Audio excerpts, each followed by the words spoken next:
4 महीने पहले आषाढ़ शुक्ल एकादशी को भगवान विष्णु योग निद्रा में चले जाते हैं और उस दिन से चातुर्मास आरंभ होता है।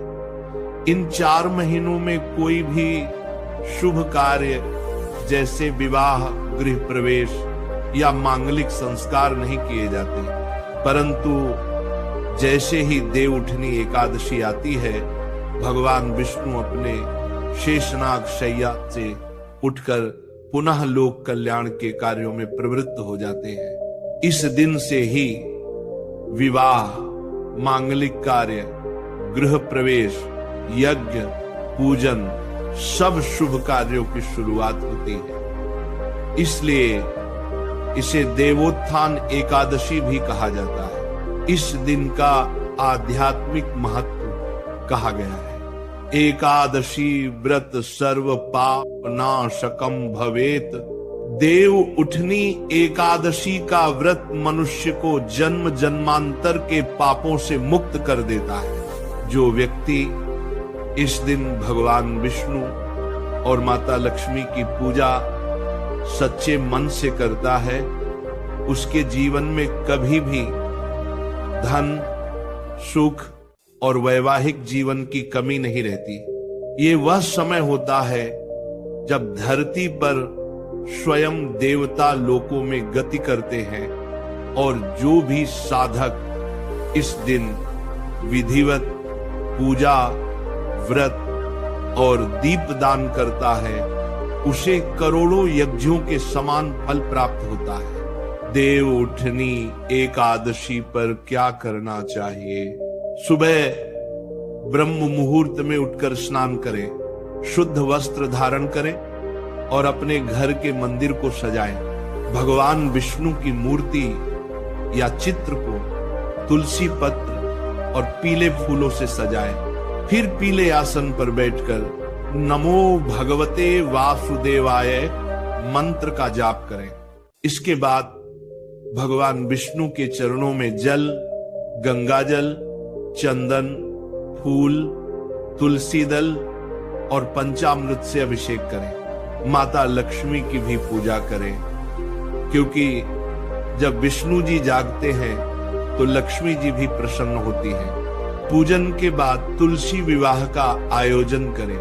भगवान विष्णु को शालिग्राम के रूप में और तुलसी को माता के रूप में मानकर उनका विवाह कराएं। तुलसी विवाह से मनोकामनाएं पूर्ण होती हैं और जिनकी शादी नहीं हुई है उनके विवाह के योग बनते हैं। जिनकी शादी नहीं हुई वे क्या करें इस दिन?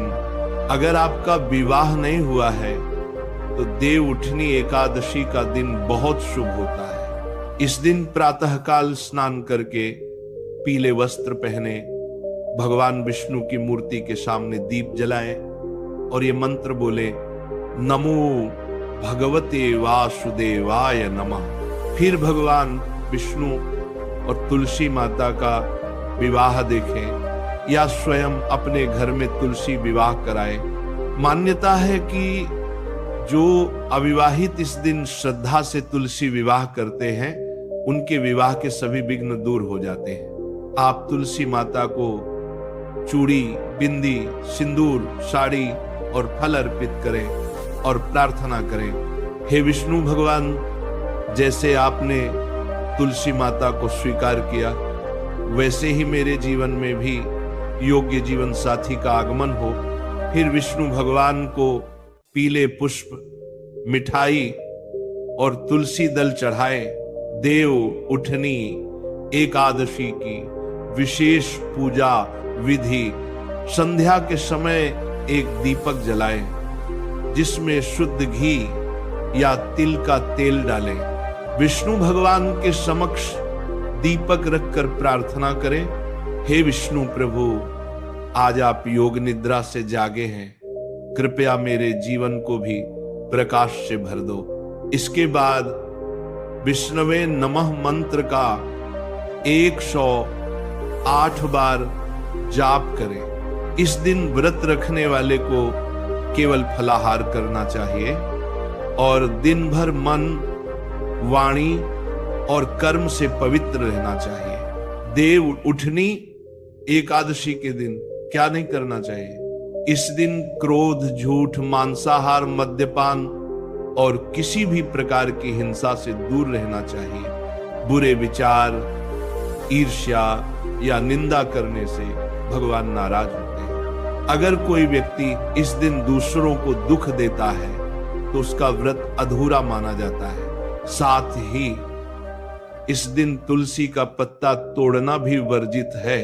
तुलसी माता स्वयं इस दिन पूजा के केंद्र में रहती हैं, इसलिए उन्हें छूना या तोड़ना मना होता है। देव उठनी एकादशी की कथा संक्षेप में पुराणों में कथा आती है कि जब असुरों का आतंक बढ़ गया था तब भगवान विष्णु ने 4 महीने तक योग निद्रा में जाकर सृष्टि की ऊर्जा को पुनर्संतुलित किया। देवताओं ने जब भगवान से प्रार्थना की तब कार्तिक शुक्ल एकादशी को भगवान ने नेत्र खोले। उस क्षण से संपूर्ण ब्रह्मांड में प्रकाश फैल गया और वही दिन देवोत्थान एकादशी कहलाया। इस दिन से देवता पुनः अपने कार्यों में लगते हैं और शुभ कार्य आरंभ होते हैं। इस दिन का धन और सौभाग्य से संबंध कहा गया है। देवोत्थाने व्रते नित्यम लक्ष्मी स्थायी भवेत गृहे, अर्थात जो व्यक्ति इस व्रत को करता है उसके घर में स्थायी लक्ष्मी निवास करती है। जो इस दिन दीपदान करता है उसे जीवन में कभी अंधकार नहीं छूता। अगर कोई व्यक्ति आर्थिक कठिनाई में है तो उसे विष्णु जी के नाम का दीप जलाकर आचमी नारायणाय नमः मंत्र बोलना चाहिए। इससे जीवन में स्थायी सुख और धन की प्राप्ति होती है। सारांश आत्मिक भाव से देव उठनी एकादशी हमें यह सिखाती है कि जैसे भगवान विष्णु 4 महीने के विश्राम के बाद जागते हैं, वैसे ही हमें भी अपने जीवन की नकारात्मकता से उठकर नए सिरे से शुरुआत करनी चाहिए। ये दिन सिर्फ पूजा का नहीं बल्कि जागरण का प्रतीक है, आत्मा के जागरण का।